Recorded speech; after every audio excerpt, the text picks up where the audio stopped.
Assalamualaikum warahmatullahi wabarakatuh. Apa kabar anak-anak semuanya? Mudah-mudahan sehat-sehat selalu ya. Kembali lagi bersama Ibu pada pelajaran tematik tema 7 subtema 3. Kali ini kita ke pembelajaran yang kedua. Sebelum belajar, kamu persiapkan buku paket, buku tulis dan alat tulisnya. Setelah itu kita berdoa bersama-sama.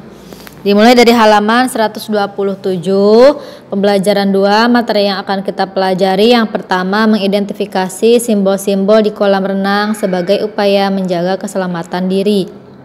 Yang kedua, melengkapi kalimat rumpang dengan menggunakan kosakata tentang teknologi. Yang ketiga, mengamati dan menemukan informasi tentang sifat dan kebiasaan teman. Ayo mengamati, membuat pertanyaan berdasarkan gambar. Perhatikan gambar di samping. Gambar tersebut tentang Ahmad dan teman-temannya yang berlibur ke pantai Kuta. Langit terlihat sangat cerah dan burung-burung terbang di angkasa.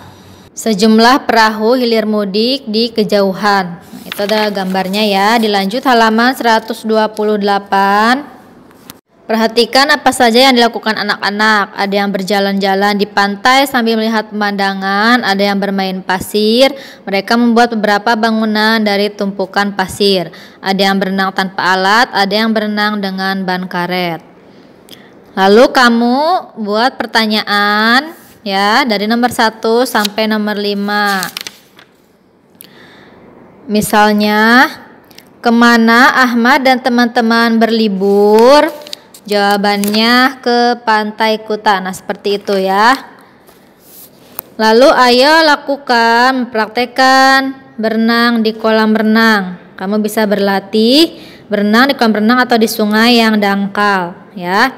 Dan praktekkan gerakan mengapung dan meluncur di dalam air ya, menggunakan ban karet atau pelampung.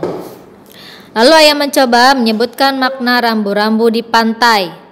Selain ke kampung halaman, anak-anak pernah berlibur ke pantai Kuta di Bali. Wow, indah sekali pemandangan di Pulau Bali. Apa yang mereka lakukan ketika berlibur ke Bali? Udin dan teman-teman berlibur ke pantai. Suasana pantai begitu indah dan nyaman.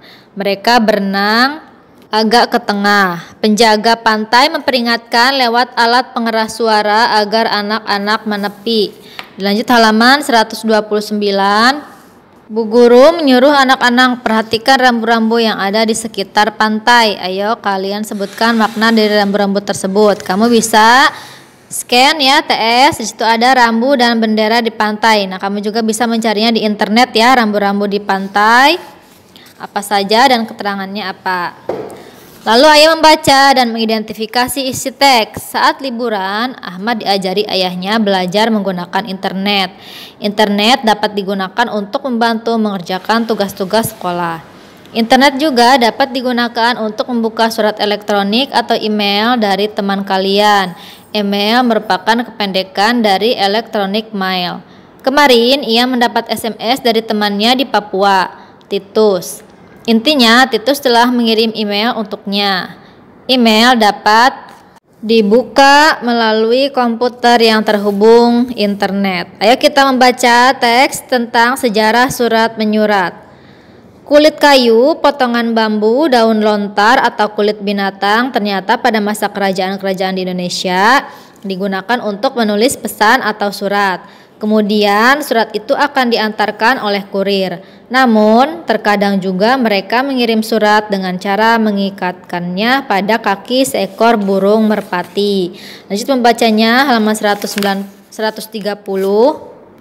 Namun semenjak bangsa Eropa masuk ke wilayah Indonesia, pesan mulai dikirim lewat surat.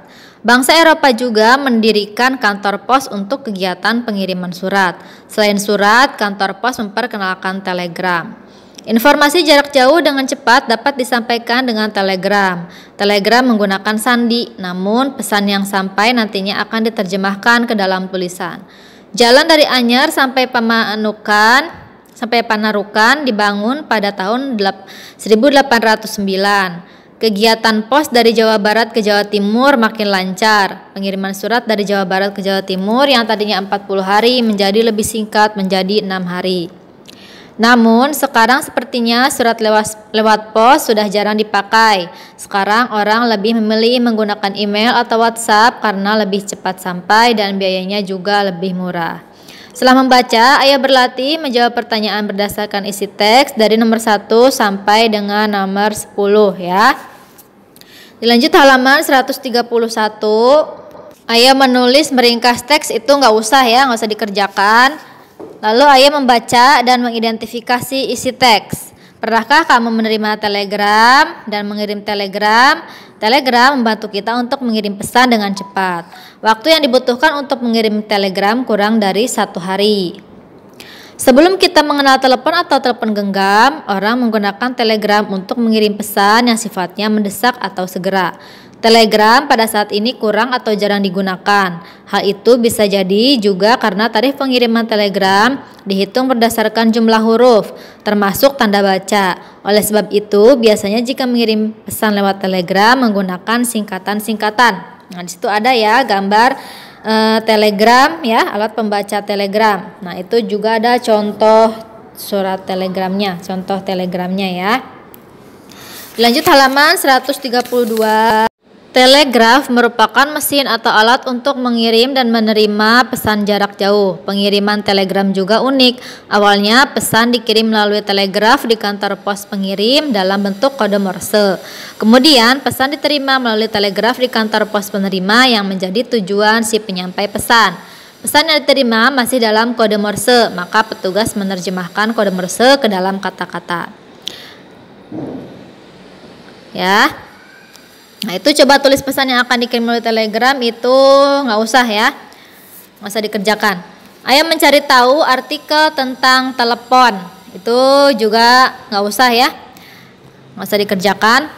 Menambah wawasan saja membaca Samuel F.B. Morse, sang penemu telegraf. Telegraf merupakan cikal bakal dari bentuk telekomunikasi modern sebelum adanya telepon dan internet.